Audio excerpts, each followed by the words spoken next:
few weeks ago, I posted a video of my first overnight winter trip of the season. In that video, I featured the sleep system that I was carrying on that trip, and I got more questions and more comments about that sleep system than I have any other piece of gear I have featured on this channel. So I thought it would be worthwhile to make a video specific to the sleep system I was carrying on that trip and why it's the cold weather sleep system I'll be carrying moving forward. Now, I desperately wanted to make this video in the field. I wanted to plan an overnight trip, take the sleep system out, let you see it in action in a real world environment, but the West has just been absolutely hammered by storms these past couple of weeks. We're dealing with road closures, dangerous driving conditions, dangerous avalanche conditions, and getting out into the field right now just isn't going to happen for me for probably a few more weeks. So this is a studio video. So what was the sleep system that I carried in that video? Well, I was carrying 2 Enlightened Equipment Apex synthetic quilts and an insulated sleeping pad. Why would I do that? Why would I carry 2 quilts when I could just get 1 single quilt or 1 single sleeping bag? Well, there are a lot of benefits to quilt stacking. We're going to go over those one by one. First and foremost, for me personally, I already own those 2 quilts. They exist in my gear closet, so I don't have to go out and spend a bunch of money on a third quilt that I might use, 2 or 3 times a year. I love winter hiking, I love winter backpacking, but I don't get to do it as often as I would like, especially in these last few years, because we've just been hit with so many storms that it makes it too dangerous to get out there. I get to go out on day hikes, I get to go out on snowshoeing trips here and there, but staying out overnight just carries a risk with it that's kind of just not worth it for me right now. So I do still get out and winter backpack, but it's pretty much been, 3, maybe 4 times a year if I'm lucky. So with the scarcity of these trips, I just couldn't rationalize spending the money on a third quilt when I already have 2 that I can combine and achieve essentially the same goal, essentially the same level of comfort. In preparing to put this video together, I actually reached out to Enlightened Equipment and asked them kind of what are the best practices when using 2 quilts as a single sleep system. And I came to find out that I don't want to say doing it wrong, because the trips that I've done this on were successful trips. I was comfortable, I was warm, everything worked out, but I definitely wasn't employing best practices. So let's dig into that a little bit. The first thing that I was not doing that I should have been doing is utilizing both sets of pad straps. What I had done was I strapped just the top quilt, and I had the bottom quilt just kind of floating around loose inside of the top quilt. Now, I did on that trip deal with some drafts, and I was able to mitigate them using the strap system on the top quilt, but I think it was a little bit more difficult than it needed to be, and it would have worked out much, much better if I could have adjusted the straps for both of the quilts and really locked in that heat and gotten rid of those drafts. So moving forward, I will be using both sets of straps. The other thing I did that wasn't necessarily best practice was I used the heavier of the 2 quilts as the top quilt and the lighter of the 2 as the bottom quilt. The reason this is not the best idea or the best practice is that the heavier 20-degree quilt compressed the insulation on the lighter 30-degree quilt. And loft, that insulation volume, that loft is where you get your heat retention. Much the same way when you're layering clothing for a winter trip, that clothing isn't making you warm, it's keeping you warm. Your quilts and your sleeping bags work on the exact same principle. The more loft you have, the more heat retention you have. So best practice is to put the heavier quilt as the bottom quilt and the lighter quilt as the top quilt, which again, I will be doing moving forward. And shout out to Enlightened Equipment for being so open and just so willing to answer questions. I just reached out to them through Instagram and they answered all of my questions. So kudos to Enlightened Equipment.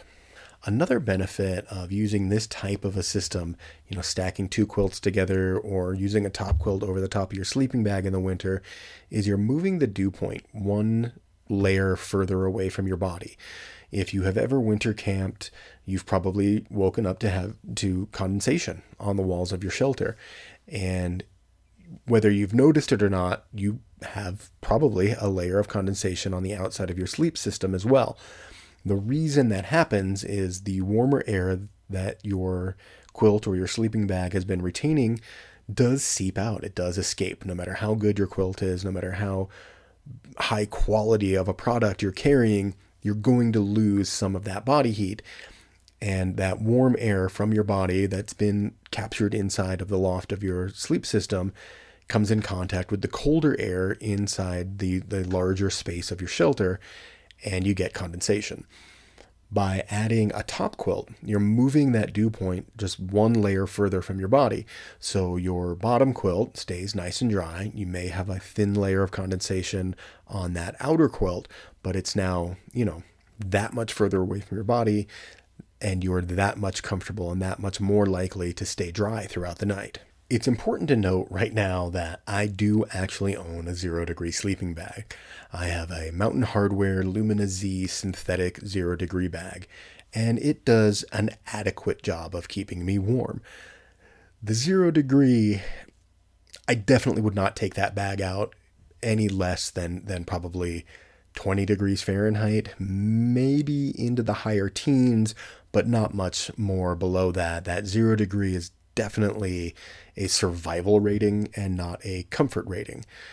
According to this handy little chart that I found on Enlightened Equipment's website, the 30 degree and the 20 degree combined give you a safety or survival rating of about negative 20 degrees Fahrenheit.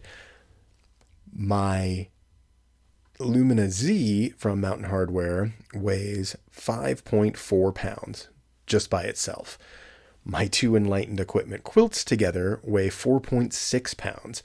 So for almost a full pound weight savings, I actually have a warmer sleep system than I would if I carried just that single 0 degree bag. And then I am also still dealing with, as we mentioned earlier, that kind of dew point where I wake up in the morning and I have the condensation on the outside of that Mountain Hardwear bag. So that is definitely a huge benefit to me. Like, if you can shed weight in any of your big three items, your backpack, your shelter, and your sleep system, if you can narrow those down, that gives you so much more freedom to either maintain a super ultra lightweight backpack or add other pieces of equipment that you may have left behind due to just their weight. So having that whole pound of difference between the two sleep systems is kind of a no-brainer to bring the two quilts. Now, as I mentioned, both of my quilts are synthetic fill. I prefer synthetic for a myriad of different reasons, and I don't want to bog this video down too much with that information. So we'll just kind of leave it at I prefer synthetic insulation. This same system works if you prefer down. Although I would recommend, if you're going to do quilt stacking with a down quilt, that you use a synthetic insulation for your top quilt. The reason I say that is that synthetics typically manage moisture better than down, and they retain their heat better when wet versus down. So if you're a down person, you have a down quilt, and you want to try quilt stacking, I would recommend getting a top quilt made with a synthetic fill.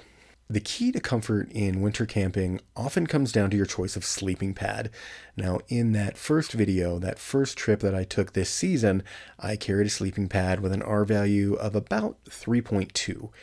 And for me personally, that was perfectly adequate. I'm a very, very warm sleeper, so I don't need a bigger, heavier, bulkier pad. Now, that trip, I think the coldest it got overnight was down into the high teens. Didn't really get super, super, super cold. If I were to go out on a trip where I might be experiencing temperatures in the mid to low teens or even into those single digits, I would definitely want a much warmer, much more insulated sleeping pad. And thankfully, my wife purchased for me this holiday season a 6.2 R value Sea to Summit sleeping pad that I'm really excited to try out. Now, if you don't want to buy another sleeping pad, like a winter specific sleeping pad, and you already have kind of a warmer weather or shoulder season sleeping pad that's in that 3 to 4 R value range, you can supplement that with one of those kind of accordion style Thermarest closed cell foam insulated pads. They're relatively cheap compared to the much more expensive inflatable pads. Again, you're carrying two things, you're adding a little bit of extra weight, but if you don't want to invest in a much warmer, higher R value sleeping pad, you can use that same pad that you take on all your other backpacking trips, supplement it with the closed cell foam, and increase the R value of that insulated pad significantly. Well, I hope that answered any questions you may have about quilt stacking, the pros and cons of carrying this kind of a system. If you have any further questions or any further comments, leave them down below. Let's start a conversation on this subject. And as always, we will talk again soon.